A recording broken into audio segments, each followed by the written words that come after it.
11, 10, 9, 8, 7, 6, 5, 4, 3, 2, 1, 0.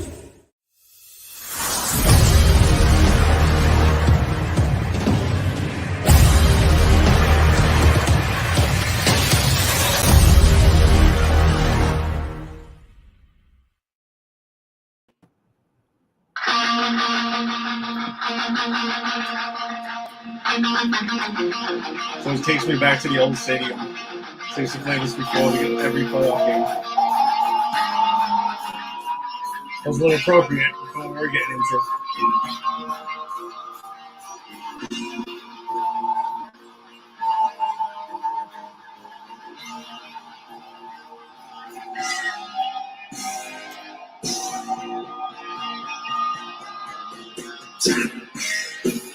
What's up, everybody? Welcome to a brand new episode of the Empire 161 Show. Season 3, episode 21. We're jacked up. It's playoff time, baby. It is playoff time for the Yankees.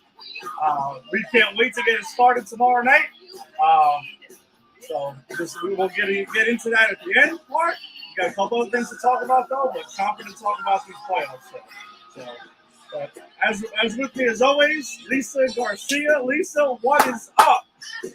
And you got me amped. Remember the other day at the game, I was so excited to hear this, and they played it right up to my favorite part, and then they were like, and I know it might take a little bit to get to that on this one. No, we're not. It's so far from here. So, but anyway, I'm hyped. Because it is postseason, and there's nothing better than having your team in the postseason. Thoughts and prayers to the Mets fans out there. We do root for New York in general. We are diehard Yankee fans, but we support the Mets fans. So thoughts and prayers to you, especially to the Mets fans that are always supporting our show. But now it's our turn, folks. And we are so excited because we're both going to the game tomorrow night. And we cannot wait. It's going to be a nice night out, too. I might not have to wear a winter coat. I'm so excited about that.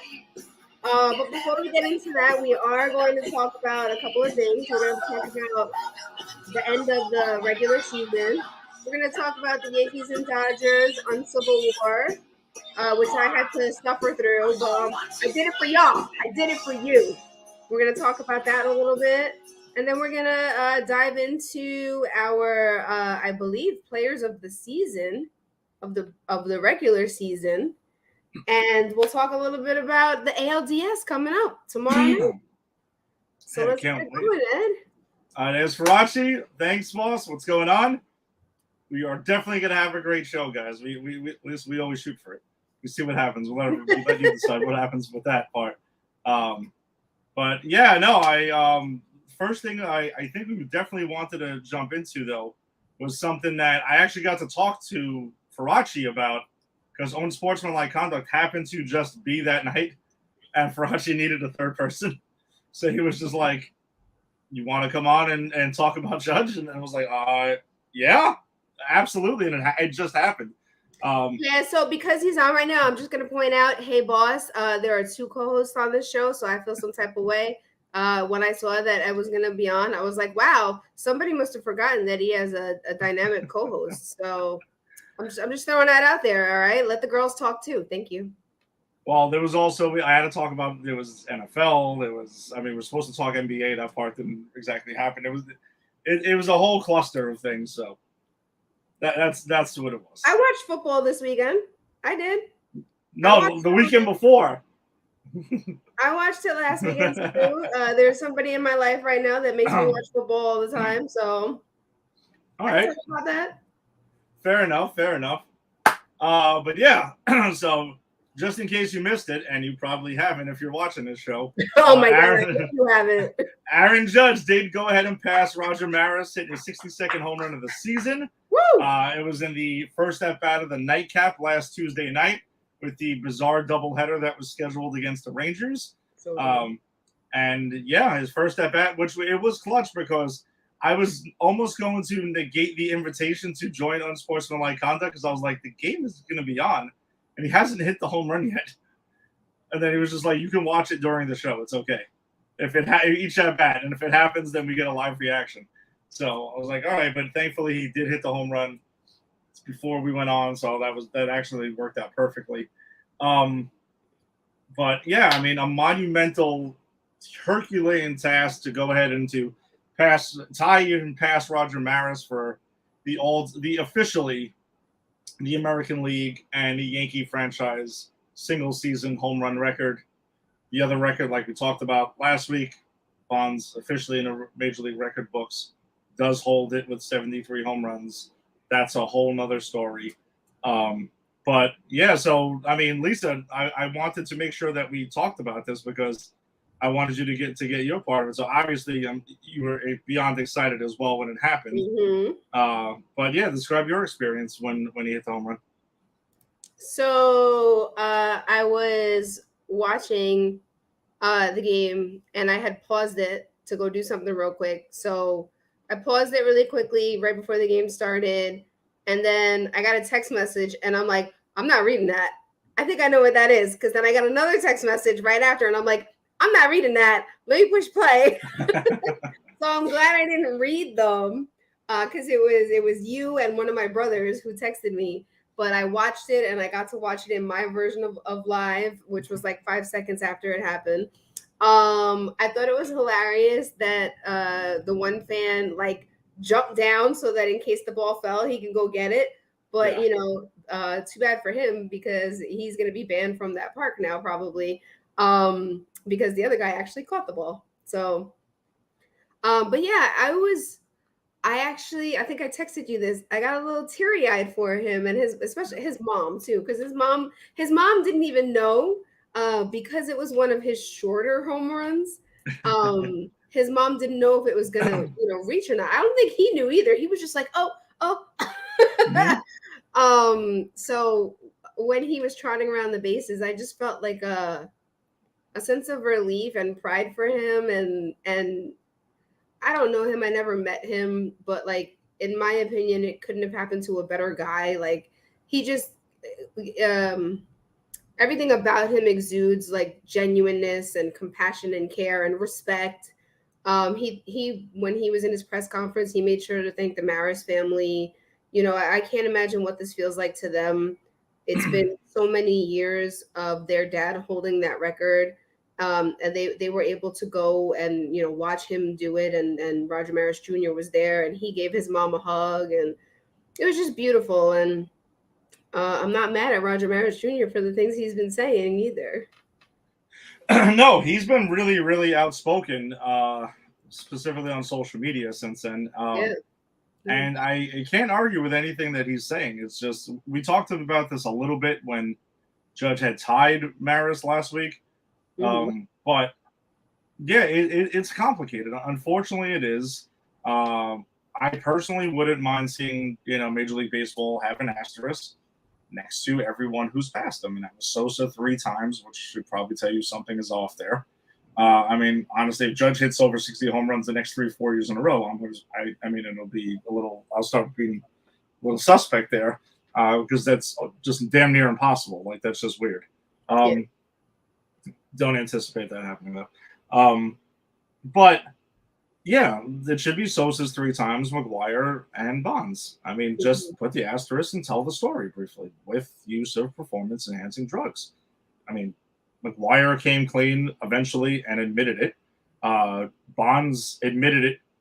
He unknowingly used these substances, which you can do what you want with that. I think he's totally full of shit.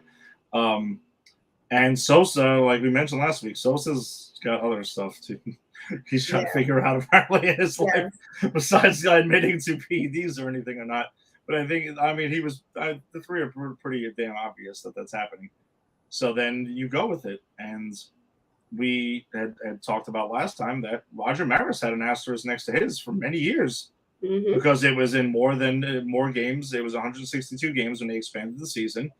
And it was more than Ruth did it. And people were so desperate to not strip Babe Ruth's, record away from him that's the lengths they went to. So this time it's completely justified why you would put an asterisk next to, there are PED users that are the only ones who did it. So I mean, I think it would be the right thing to do. And then Rob Manfred I saw he was on with Mike Greenberg. I think it might have been Get Up or something like that, one of the ESPN shows.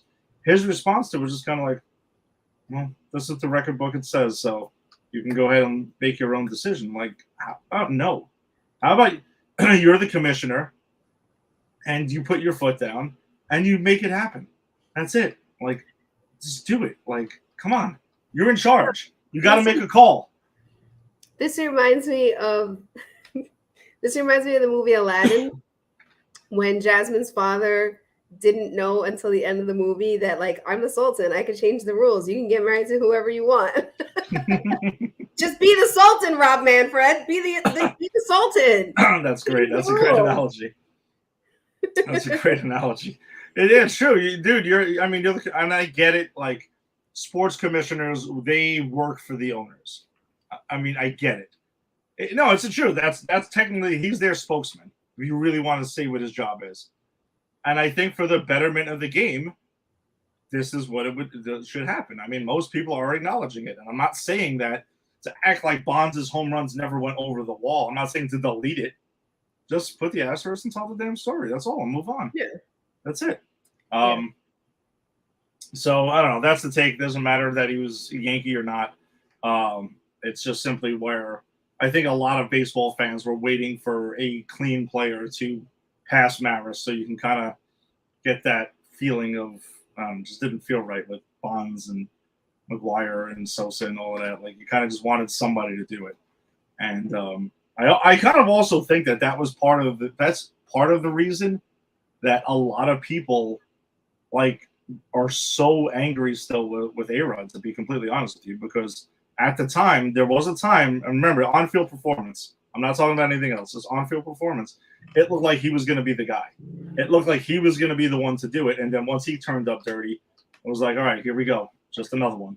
Yeah. So, and I think that's where he catches it, and it's rightfully so. I've said on here a couple of times, I wasn't a big A-Rod fan at one point, and then start losing me when you start doing that kind of crap, and that's part of the reason why I was ticked off of him. And then of course he piles on 50 other reasons, and then you're like, all right, well, now it's real easy to go ahead and to can't stand them then.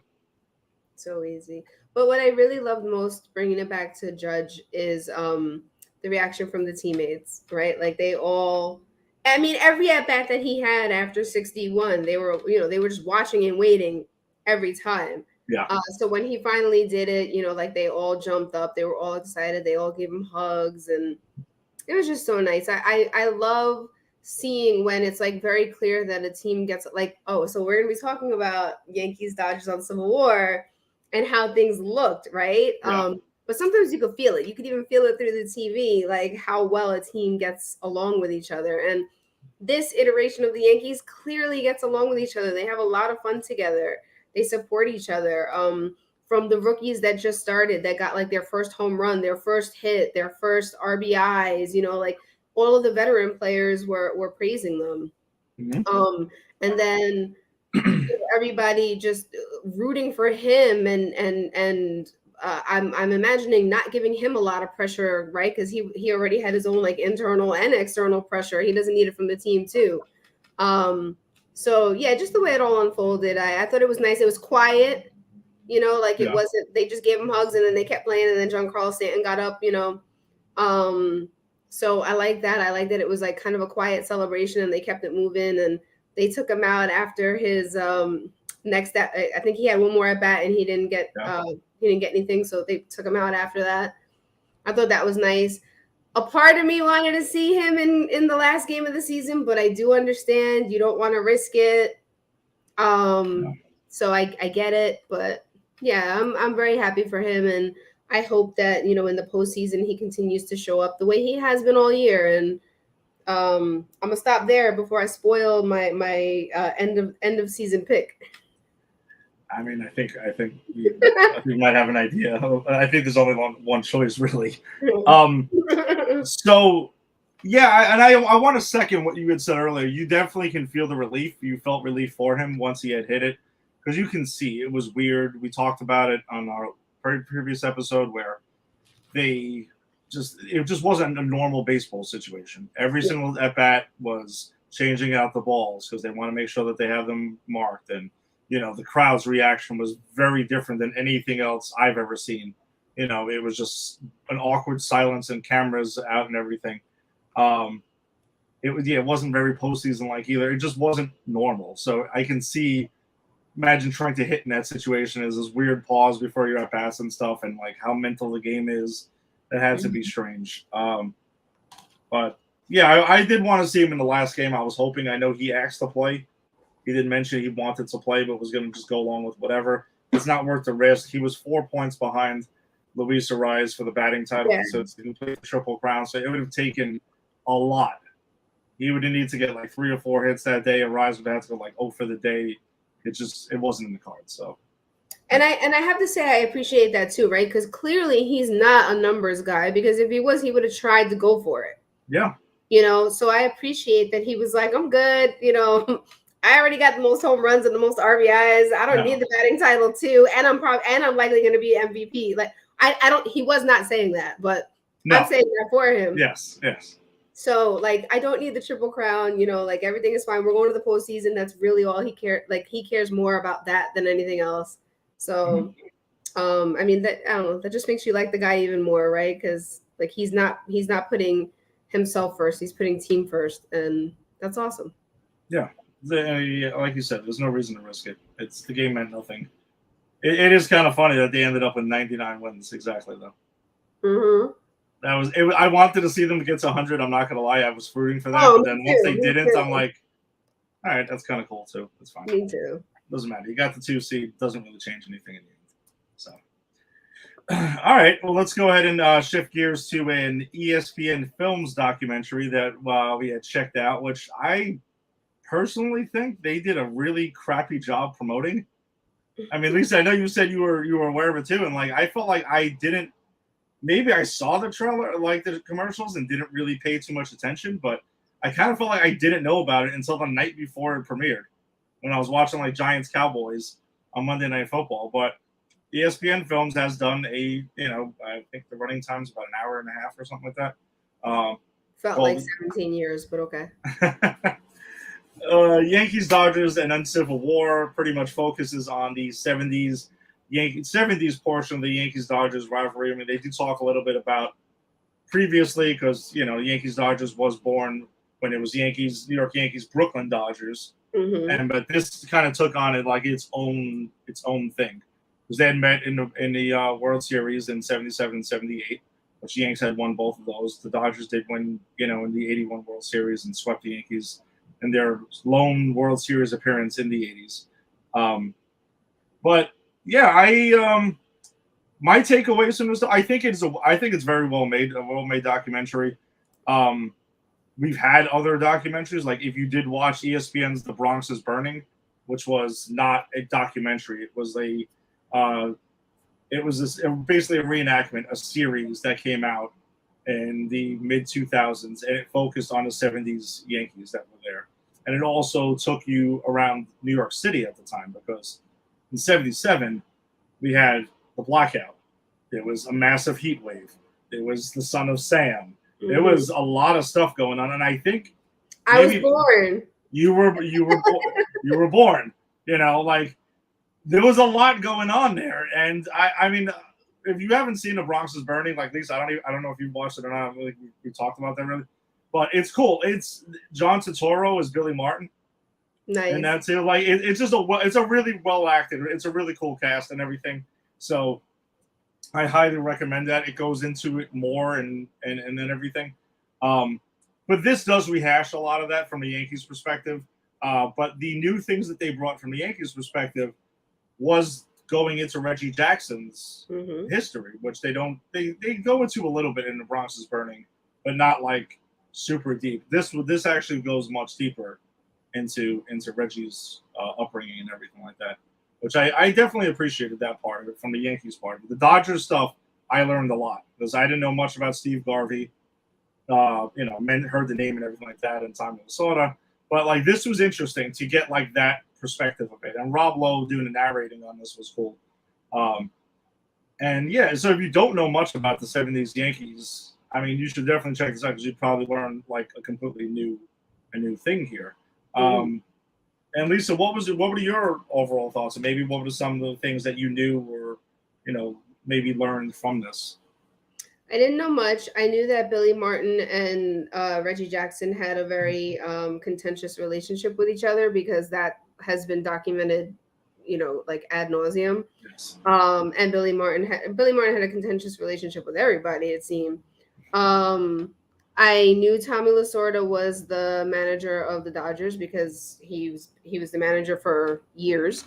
Never heard of Steve Garvey before. Knew that the Yankees won in 77, because I used to joke when I was younger, it's because I was born. But no, I think the most interesting thing, you told me about this, and I waited until like the day before yesterday to watch it. I was like, I don't want to watch this. I don't want to watch this. I watched it in 2 parts. So I watched the first hour and was like, I was cursing you out, because I was like, Ed's making me watch this stupid freaking documentary. It's so boring. I can't fast forward because I don't know much about it. So the first hour was like, it felt like so long for me.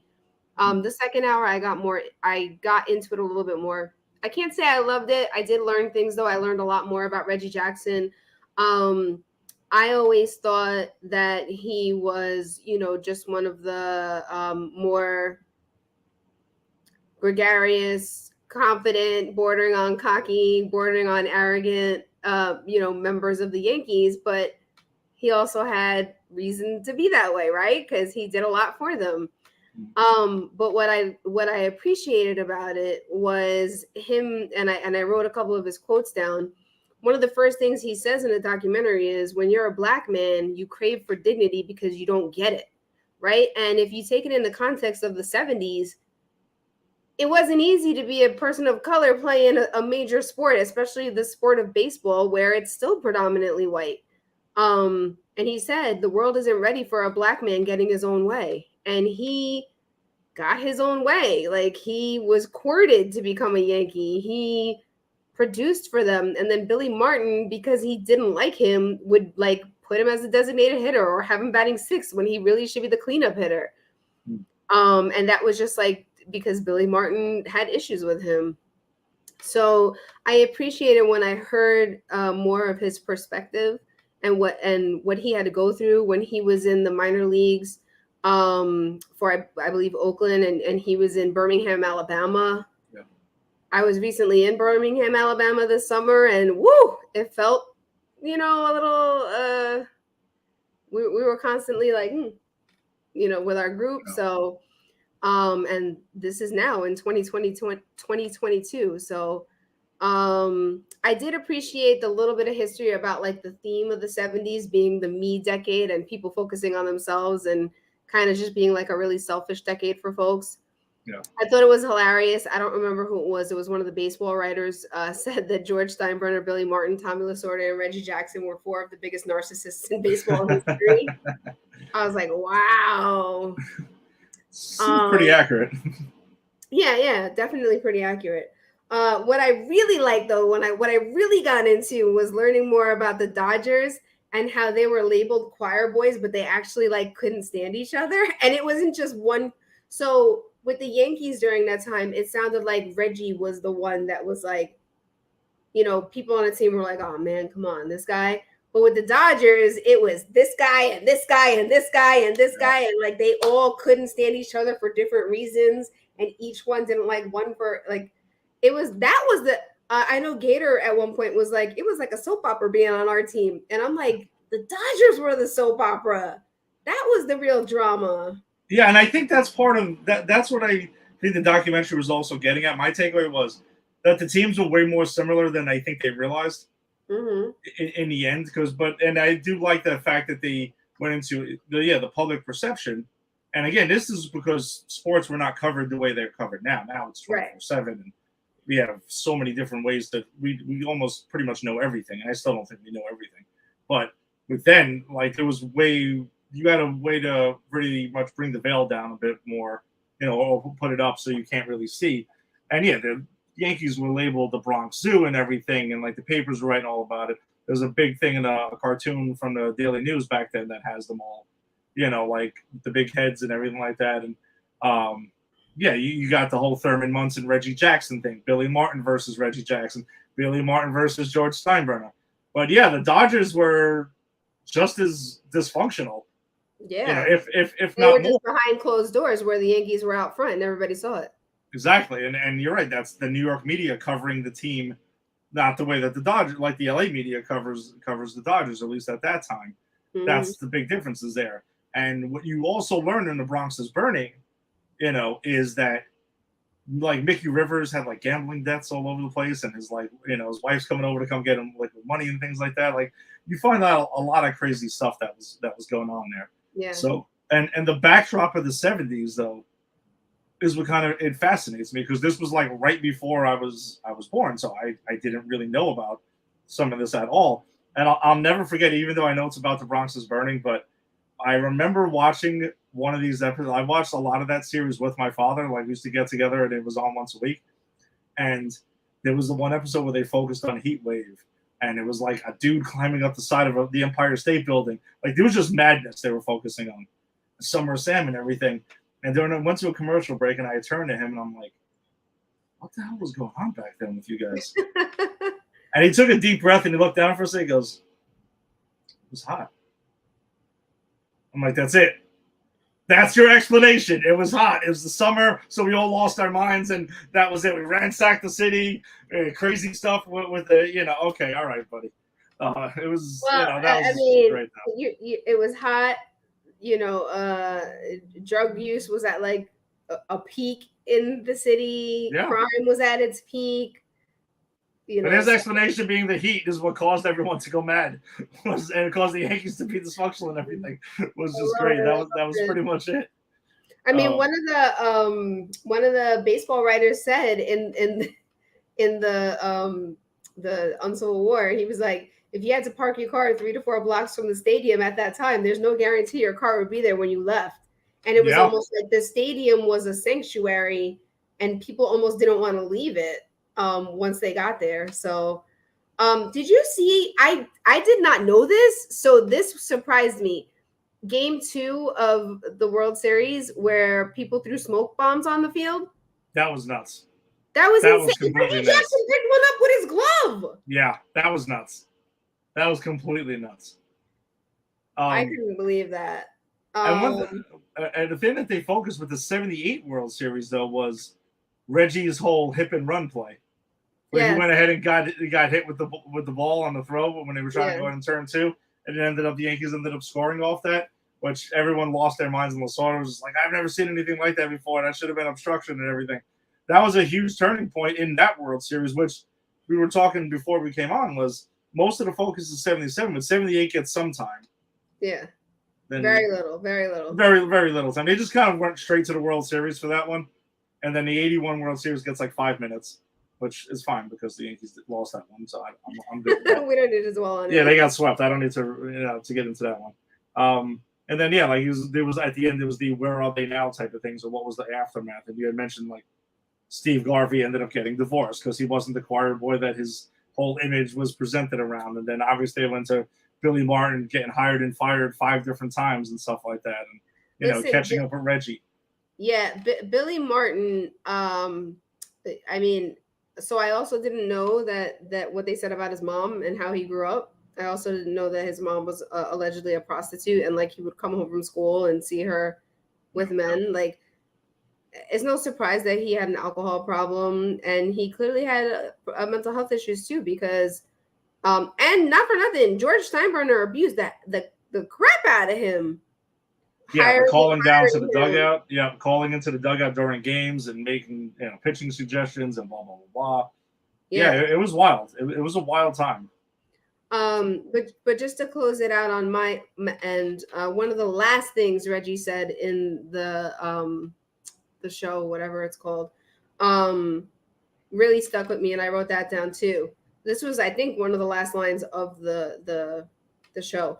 The magnitude of me, the ridiculousness of what I did or said is so unimportant. The magnitude of me, I ain't that important, bro. Yeah. No, it's true. I just love that because people definitely blow things that famous people say out of proportion. No, you're right. And especially today, I think even more than Yeah. back then due to the amount of media coverage that exists and everything, all the outlets that we have. We do have a bit of an unsurprising guest here. Tim, you were watching Uncivil War and you had the need to come on?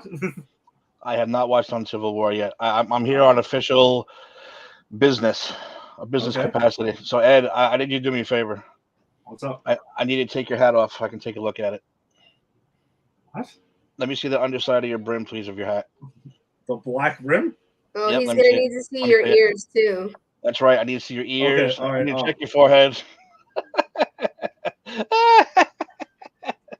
That's just my way of taking a shot at somebody. That's all.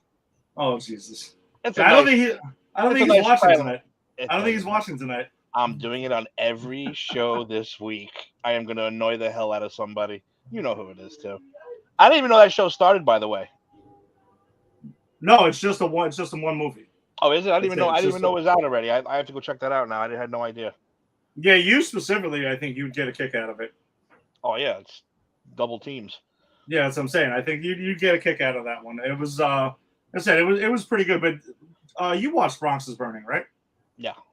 So from like we were saying before, I don't know if you caught it, but like from the Yankees' perspective, you got a lot of it from there. You learn a lot more about the Dodgers though in this because it seemed like it was new. They did give them split time, but the Dodgers stuff, I didn't know a lot about that stuff. Yeah, Lisa, So- you probably don't know I was actually born a Dodger. I did not. I was actually, yeah, my father was obsessed and, he tried to poison me, but I broke free and I became a Yankee fan. And he was not happy with that fact. So, Oh man. so yeah, no, I didn't know. I had no idea it was on already. So yeah, I guess good. I'm gonna check that out tonight. Yeah, I'm pretty sure it's on ESPN Plus by now. So if you cool. got that, you can go ahead and watch it. Yeah, finally, train or something I like can that. finally use it because I never use ESPN Plus for anything ever. I really do too. Believe me, it's whatever. I don't have a lot of use for it, but for these types of things, then is the use for it. I will, So. but I just want to come on and bust balls because I'm gonna bust balls all week long. Wow. All right. Well, yeah, no, nothing fishy going on here. No Frank's Red Hot in my ears or anything. What I'm doing is completely clean. Just checking on the show. Just checking. Just want to make sure everything's up to snuff. Yeah. No excuses. All right. That's it. All right. Okay. That's it. I was saying I was sent here by an anonymous member of the Pop Culture Pros, and they were like, "You gotta make sure that guy's not cheating." I said, "All right, I'll go make sure." All right, Buck. I appreciate that. Mm-hmm. All right, guys, have a good show. Take it easy. I might pop on later, Ed, for Granny's. We'll see. Oh yeah, let me know. But I didn't watch the Wolf, whatever the hell it's called yet. I didn't watch it yet. You should go watch it right now. I don't have You'll time. finish it in time for Granny's, I promise. It's only an hour. You're going on an hour, aren't you? Yeah, but we won't get to Werewolf by Night. That's the last segment. Oh, all right, I'll try. Do it. All right. See you guys later. All right, man. Take it easy. Okay, there we go. That was pretty funny. Actually, I did not know that was coming at all. All right. All right. So let's go ahead and get to. I didn't put up a thing for. I guess you want to put it under Top of the Heap and King of the Hill. Oh, we're going straight to that, yeah. Yeah. All right. So even though I know the title will say Hitter of the Week, Hitter of the Season, it's obviously Aaron Judge. I mean, there's no real option there. If you go with anyone else, then I don't know. I don't know what to say. I mean, it's almost like the MVP voting. You're obviously going with Aaron Judge. I mean, that's just the given. And if you don't, you're that one person who did not vote for Derek Jeter in the Hall of Fame. Yes, that one guy. And I wonder if that same guy was the same guy who didn't vote for Ricky Henderson too. It's like, yes, Ricky Henderson. Not that guy's saying no, not a Hall of Famer. So there might be somebody out there who votes says, yeah, you know something, Aaron Judge. Nah, he was the most valuable player this season. And props to Shohei Ohtani because the dude is absolutely phenomenal. He had another great season, better than his MVP season, but Judge literally just had a historical season. This is the only way you were going to beat Ohtani's season. Yes. So I guess with Judge being our given our hit of the season, regular season, do you want to just do some honorable mentions so we can honorable mention hitters? Yeah, I mean, Gleyber Torres definitely bounced back in the second half. I mean, he got off to a hot start, then was ice cold, and then picked it up towards the end. Matt Carpenter, definitely an honorable mention for his time, which we'll have some news on Carpenter in our next segment, which is very exciting. Man, Rizzo broke the hit by pitch record. He did. And so props to Anthony Rizzo. I'm pretty sure it's a record he would prefer not to have. Absolutely. He also tied his career high in home runs. Yes. A lot of his work early, but my only thing with him was just his batting average and his on-base percentage.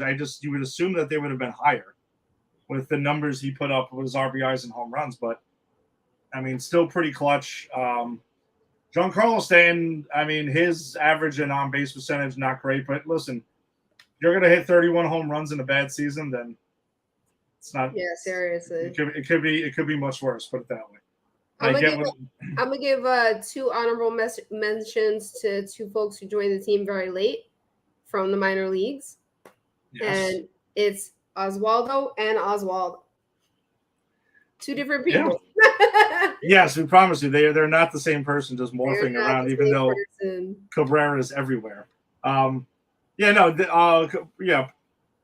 Oswaldo Cabrera really picked it up. Like once he found his groove, he's found it just at the right time, and you can tell he's definitely should be here to stay. Peraza, I still stand by it. I mean, IKF had a solid season, nothing really to write home about though.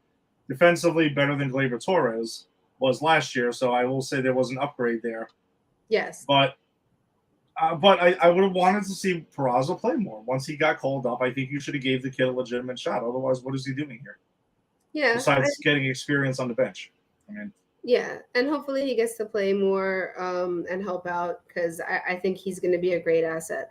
I can't believe this. I don't even know why I waited so long to say this. My favorite honorable mention, Jose Trevino. Absolutely. My guy. Yeah, he was an all-star catcher, great defensive catcher. Offense tailed off a little bit towards the end, but I mean it's fine. We still got way more than we all thought we were getting from. It was, and I want to also mention Higgy getting hot towards the end of the season. He started finding it a bit too. So not a bad problem to have. Quote unquote problem. At all. Yeah, to have two catchers that are swinging the bat well. But I mean, not many Yankees had great offensive seasons though. Outside of who we mentioned, that emphasizes how valuable Judge was during his season. So I think that's something. But if they're going to go ahead and go all the way this October and into November, we're going to have to get playoff Stanton activated. Whoever's got that button to activate playoff Stanton, let's get that back right away. It's time to push it.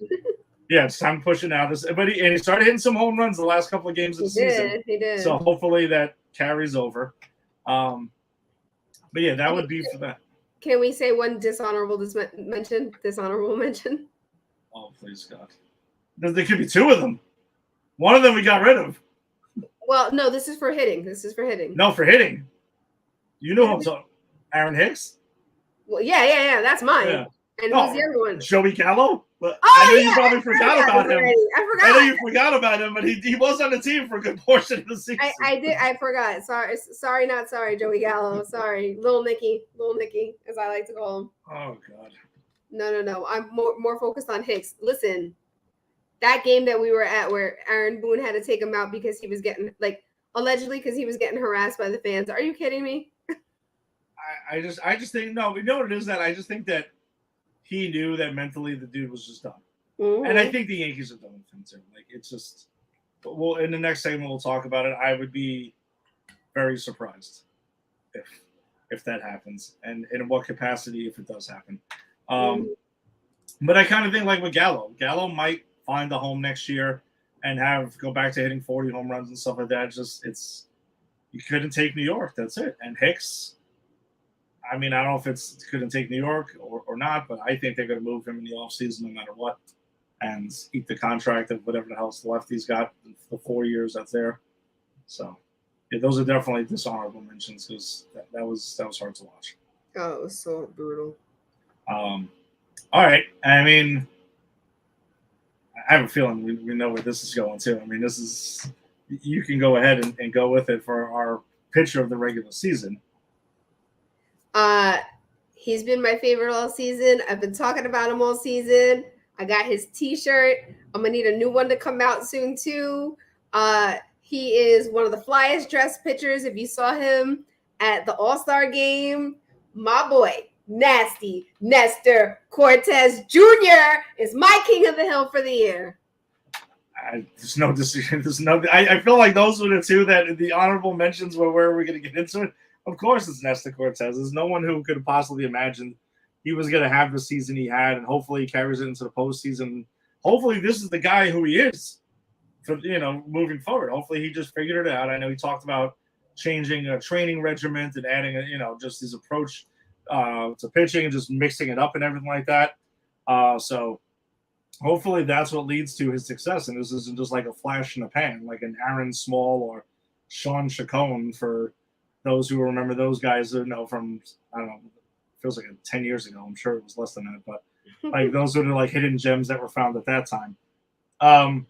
But yeah, I'm really excited. So I don't want to lean into our next segment too much, but I'm really excited about one of the decisions made about the ALDS featuring him. Like, yeah, very excited about that. Hope he does a great job because he's been stellar all year. So really excited about it for him. He put in so much hard work. Between him and Jose Trevino, they have really great backstories. Like, just excited for him.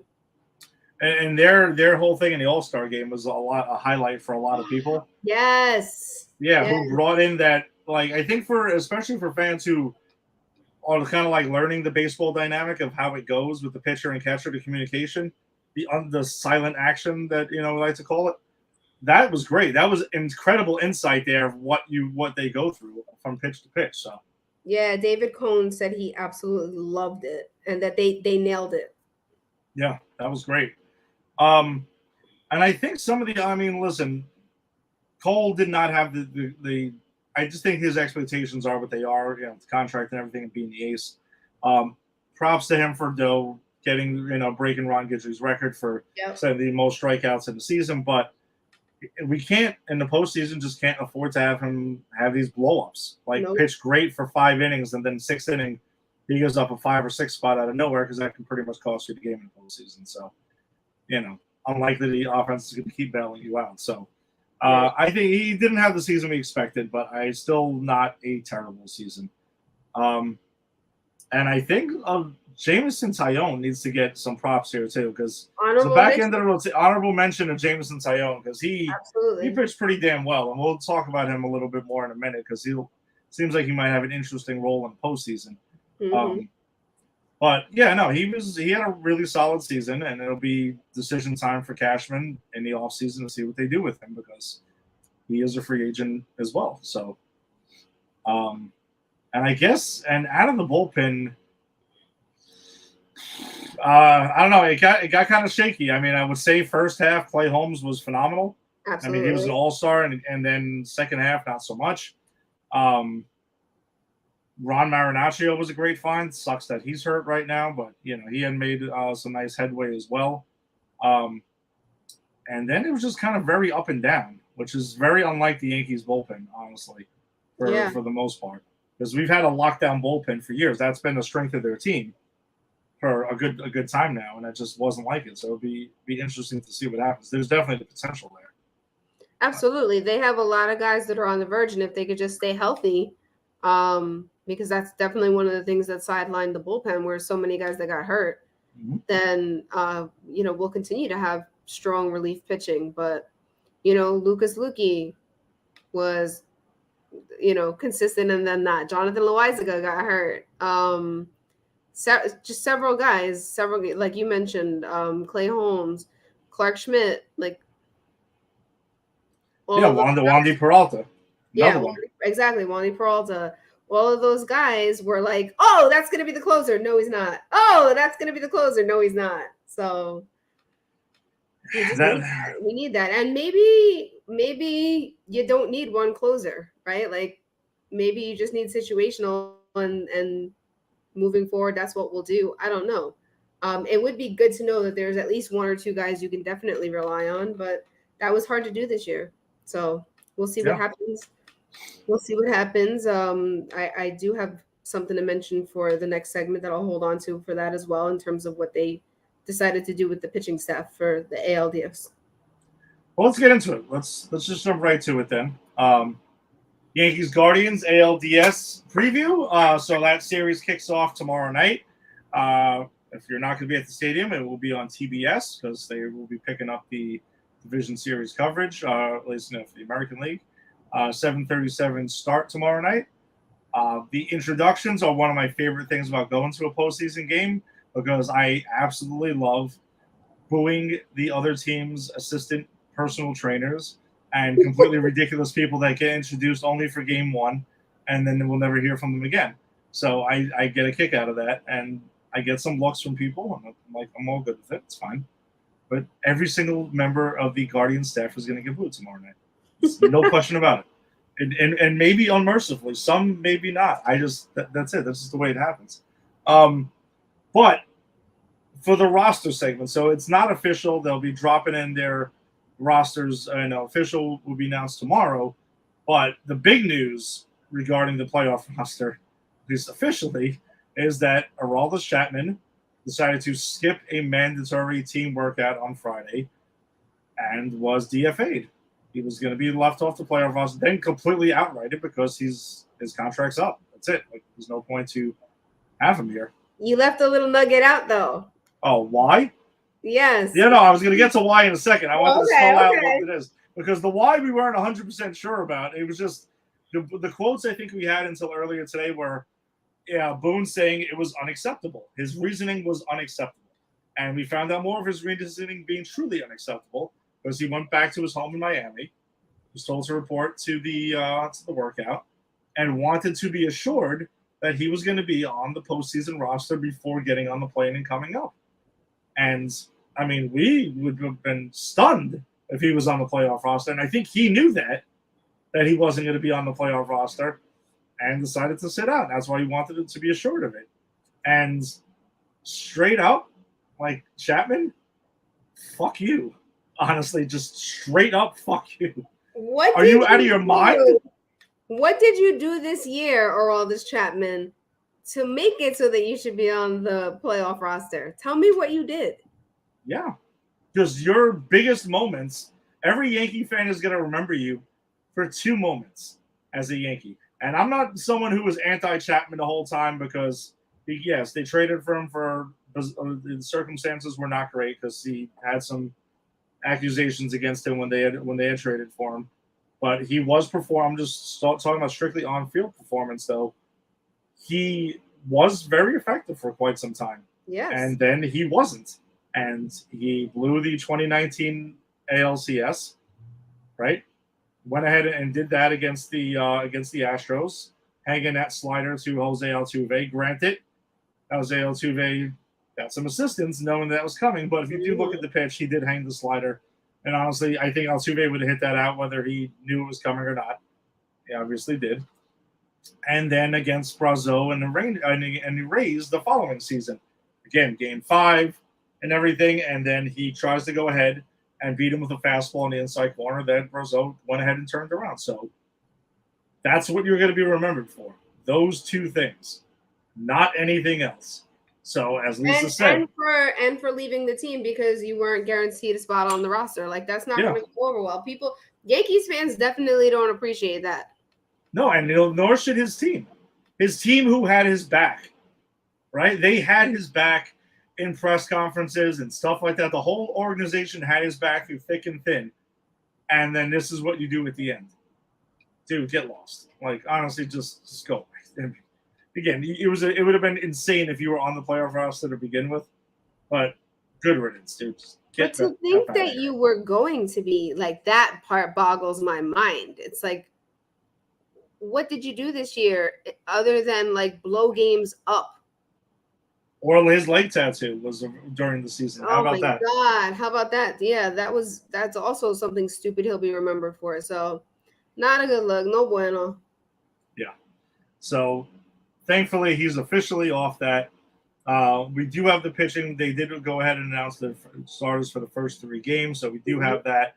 Otherwise, it will be some speculation. But we do know that from Boone, he did say that Matt Carpenter will be on the Division Series roster. Mm-hmm. That was said. So it's great to see him back. In what capacity we see him in, my guess would be more of a pinch hitter role. I would be kind of surprised if he started. And if he did, it would probably be at DH. I don't think we'll see him in the outfield at all. It'll be in that spot, but I think that spot's going to be occupied by Stanton. Unless Stanton comes out the first 2 games and completely looks like fish out of water, then I can see maybe, you want to shake things up. Hopefully not. Hopefully playoff Stanton is being activated, so we'll be okay with that part. We'll probably a pinch hitter role for like a Trevino or Higashioka. Then you bring in the other for defense, to go ahead and to finish the game. So he'll probably find his way to get some at bats. DJ LeMahieu still looks like that's up in the air. I mean, he didn't look great over the games he played at the end.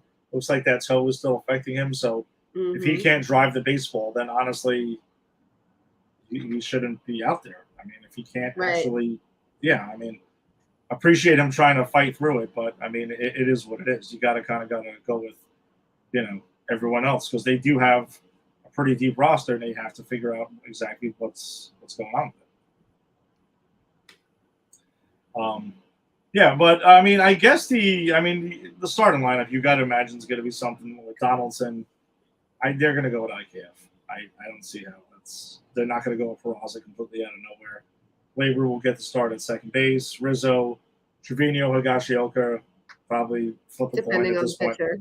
Yeah, depending on who it is. Well, it's going to be Trevino games 1 and 2. Yeah, you would assume, right? That's who they would go with, and then maybe Higgy in game 3.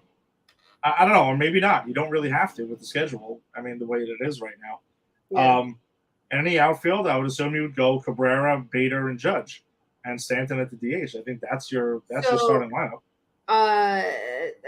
One of the things I saw was that Boone said that Giancarlo Stanton may get playing time in the outfield, but he said later in the postseason. So I don't know if he meant the CS or the World Series, but yeah, I don't see why you wouldn't just do exactly what you said. I mean, Oswaldo Cabrera already showed he could play, and he has made some pretty incredible plays in the outfield before. So that's not going to be too big a stretch for him. I definitely do not want to see Hicks out there at all.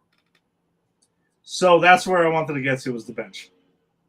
Now the bench has to be orchestrated to see who's on it, and I think that's where Aaron Hicks I would personally go with LeCastro, to be honest with you. I mean, he could pinch run. He's faster than Hicks. Yep. He can come in for late game defense for Cabrera if that's what you want to do, because it seems like they're a little bit shaky about him just being accustomed to left field versus right field. Right. We've seen that before. So I personally think I would go with LeCastro because I think he helps you out more. I don't want to say I would be shocked if Hicks is on the playoff roster, but I don't think he should.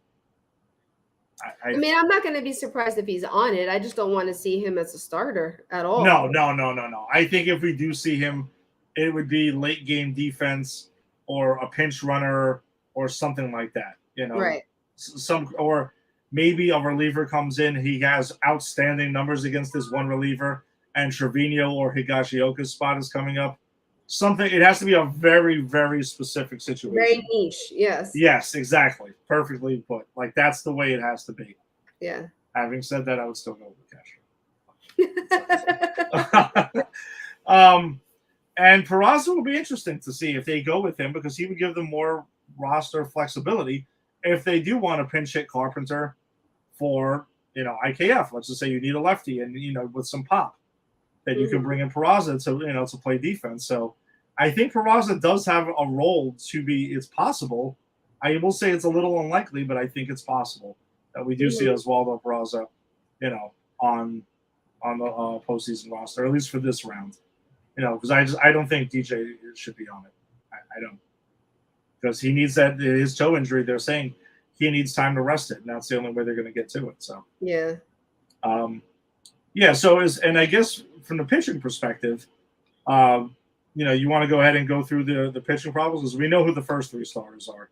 And I think with the schedule, they don't necessarily need to go further than 3. So, Yep. So for tomorrow, of course, we're gonna have Garrett Cole pitch the first game. His stats for the year were right-hand pitcher, 13-8 record, 3.50 ERA, and as Ed pointed out, a Yankee record-breaking 257 strikeouts on the year. And he'll be up against Cal Quantrill, right-hand pitcher, 15-5 record, 3.33 ERA, and 128 strikeouts on the year. On Thursday, because we're gonna have a lot of off days during the ALDS, it's Shane Bieber, Justin's cousin. He's a right-hand pitcher, 13-8 record, 2.88 ERA, and 198 strikeouts on the year. Versus my boy Nestor Cortez Jr., left-hand pitcher, 12-4 record, 2.44 ERA, which was the Yankee best in a long time, and 163 strikeouts on the year. And on Saturday the 15th, it's Tristan McKenzie, right-hand pitcher, 11-11 record, 2.96 ERA, 190 strikeouts, versus Luis Severino, right-hand pitcher, 7-3 record, 3.18 ERA, and 112 strikeouts on the year. And you know what? I want to go back and give Luis Severino an honorable mention because he was out for a long time, and when he came back, he was great. Yeah, he was lights out. It was really encouraging to see him, get back to the form that we know, he's capable of right before the playoffs. Mm-hmm. So then pretty much by Sunday's game 4, Cole will be ready to come back. He would go ahead and pitch game 4 with Nestor pitching game 5 if necessary. If needed. 4 and 5 would be back at the stadium next Monday night. So they're set up, so they don't really need more. So I think the interesting thing was I fully expect we'll see Wandy Peralta is supposed to be healthy, for this. Jonathan Loaizaga, probably a Clark Schmidt.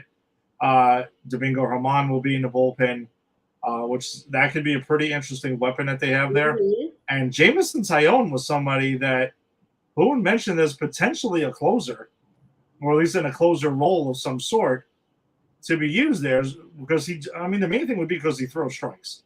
Right. So that's one thing that, others that were mentioned earlier don't really do a lot of. So that's half the battle right there. And I think he's kind of earned some of the right. I personally think they're going to go matchup based. Yeah. If it's 2 out of 3 lefties, go Peralta. Mm-hmm. He did say that he was going to keep 12 pitchers on the roster for the ALDS. Yeah. And the one thing that has kind of irked me in the last couple of seasons under Boone, his management of the bullpen in the playoffs, don't do the whole thing where you can't wait to get to the bullpen every single game. Like starters going 4 innings and shit like that. Like that's like we mentioned earlier, this is not that bullpen. You don't have this lights out, unstoppable bullpen this year. I'm not saying it can't be good, but it's not what you had before. So you kind of probably want to push your starters and lean on them because they're the stronger part of the staff right now. Mm-hmm. So maybe you do let your starters go 6 innings. Wait a second. 7 innings. I'm glad we're sitting down for that because someone said 7 innings for a starting pitcher in Major League Baseball playoffs in 2022. I'm saying something like that. The guy's rolling, let him roll, man. That's it. Just let it happen. It's okay. However, if Garrett Cole does what Garrett Cole's been doing in his last several starts, I need you to hop on that real quick, Aaron Boone. Don't wait until the 6th inning and see if he can come back. No, I'll agree with you on that. In the playoffs, you don't really want to. You can't mess with that. Right. You can't mess with let him figure it out. I would have somebody ready if he's lights out after 5 innings or so. I would have somebody ready because we've seen it with him. He does it gets away from him real fast. Yes. He walks the guy, gives up another hit, then that's it. I'm going to the bullpen. Yes. And you don't have to worry about Nestor's pitch count or innings limits or anything like that. It's the postseason. If he's rocking, let him rock. That's it. Just let him keep going until he gets to his around 100 pitches, and then you can go to the bullpen then. I just feel like Boone's way too quick on the trigger to get to that bullpen, especially in the playoffs. It's like maddening. So, and you also don't want to have – I feel like you're giving the other team an advantage when they're seeing the same pitcher every other day. Like, where is the analytics that tell you that? I'm sure there's some. It's like, oh my God, you can't let them see the same guys every single day because they're going to start getting lit up. It happened to Chad Green a couple of years ago. Yeah. But like, I feel like he was in every single game against the Astros in that series. Of course, they were lighting him up by the end of it. I mean, they've seen everything he's got, so it's just something to keep in mind for there to watch. Otherwise than that, I mean, it should be a good series. The Guardians, I mean, offensively, they're not a great offensive team. Defensively and pitching, they are really good. That's how they've been winning. Jose Ramirez is usually their big threat. So, don't let him beat you, and I think the Yanks should be fine. I mean, I would see them taking this in 3 to 4 games. It would be my prediction. Like, I mean, if it goes to a 5 and they win, great, but I see them closing this out a bit quicker than that. They were 5-1 against the Guardians in the regular season too. And that's with a grain of salt because this is the playoffs, so right. All bets are off. What do you think? I'm gonna say 4. Okay. I'm gonna say 4 games just because there's always gonna be that one game where like we can't hit, the pitching's off, everybody's struggling. Yeah. I'm gonna say that. So I hope it's 3, but I'm gonna say 4 just in case. Yeah. Real quickly though, if we have a moment, I do want to go over the team stats for both just so we can kind of compare where they're at. So team OPS for the Guardians is a 699. For the Yankees, it's a 751. Team average for the Guardians 251, for the Yankees 241. So there's a little bit of discrepancy there. Here's where it gets interesting. Home runs for the Guardians, they're in 29th place with 127 for the team. I'm stressing that. The Yankees are in first place with 254 for the team, and obviously 62 of them came from one person, which is almost half of what the entire team of the Guardians had. Just saying. RBIs, the Guardians are in 17th place with 662. Yankees are in second with 764 RBIs. In terms of runs scored, Guardians are in 15th place with 698. Yankees are in second with 807. With hits, the Guardians have more hits. They have 1,410. Yankees are in 16th place with 1,308. Walks, the Yankees are in first place with 620. 200 of them coming from like Anthony Rizzo, taking hits. The Guardians are in 6th place with 1,410. 450 walks. Strikeouts, the Guardians are in 30th place with 1,122. The Yankees are in 13th with 1,391. I just said strikeouts. On base percentage, Guardians are in 12th place with 316. The Yankees are in 5th place with 325. Slugging percentage, Guardians are in 21st place with 383. Yankees are in 4th place with 426. Then we get to ERAs. The Guardians are in 6th place with a 3.46 ERA, and the Yankees are in 3rd place with a 3.30 ERA, so decent matchup overall there. WHIP, the Guardians are in 5th place with a 1.16, and the Yankees are in 3rd with a 1.12. So interesting there. And then batting average against, the Guardians are in 6th place with a 230. And for the Yankees, they're in 3rd place with a 219 batting average against. So when it comes to the pitching, it's a lot closer. So we'll see how that, translates during the games. Yeah, and pitching and defense, that's what wins championships. So, yeah, it should be a fun series for sure. I mean, it should be. And I love the fact that the Guardians are the youngest average age youngest team in the playoffs. So, the energy that they will bring, the natural energy that they're going to bring to the game. However, the Yankees are on a good, like in August, they were in a bad spot. Yeah. They turned it back around and got back to the fun that they were having throughout the beginning of the year when they went on a ridiculous tear. So momentum is definitely in the Yankees' favor. I think overall, I'm not just saying that because I'm a fan. I believe it.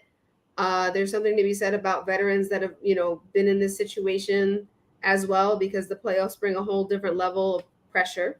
Mm-hmm. So, yeah, I'm excited. We're going to be there. Can't wait. Should be a fun time. Stadium should be rocking. But one huge wrinkle that could be thrown into this whole series, though, is the weather report on Thursday does not look great.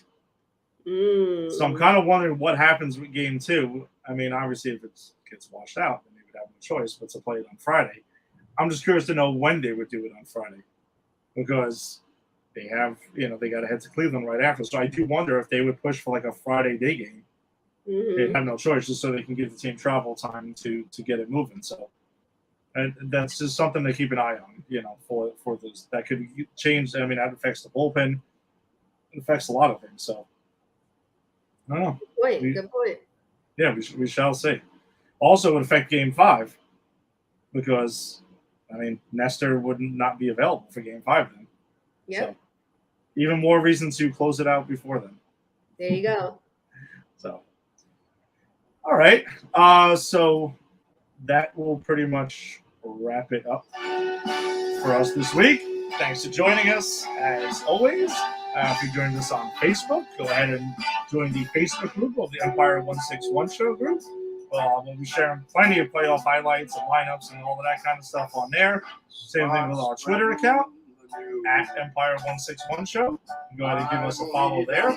And Instagram, Lisa loves this part, at the _Empire _161 show. So you can get some cool stuff on Instagram as well. Also, don't forget our Pop Culture Pros. That's who we are presented by, popculturepros.com. Give them a follow on Twitter and Instagram, and also on Facebook. And if you join us on YouTube, go ahead and subscribe to Pop Culture Pros. We got a bunch of cool shows out there for you to check out. We got football, baseball, movies, comic book stuff, things like that. Disney parks, Star Wars, whatever the heck you can think of, we got it on Pop Culture Pros. So check that out. We will be back after the ALDS, one way or the other. Hopefully with an ALCS preview is what we'll be pulling for. So go ahead and check us out then. Date and time to be announced because we got to wait for the series then. So we shall see. Yeah, exactly. Not up to us this time. So always appreciate it. If you're into comic book stuff though, 8:30, Granny's Peach Tea. We'll be talking about She-Hulk Attorney at Law, Stargirl, and Marvel Studios' Werewolf by Night, which dropped on Friday. So lots of cool stuff to talk about then. Let's go Yankees. Let's get it done. Let's take care of Cleveland. And on to the ALCS. All right. Hope to see you next week then. Bye, everybody.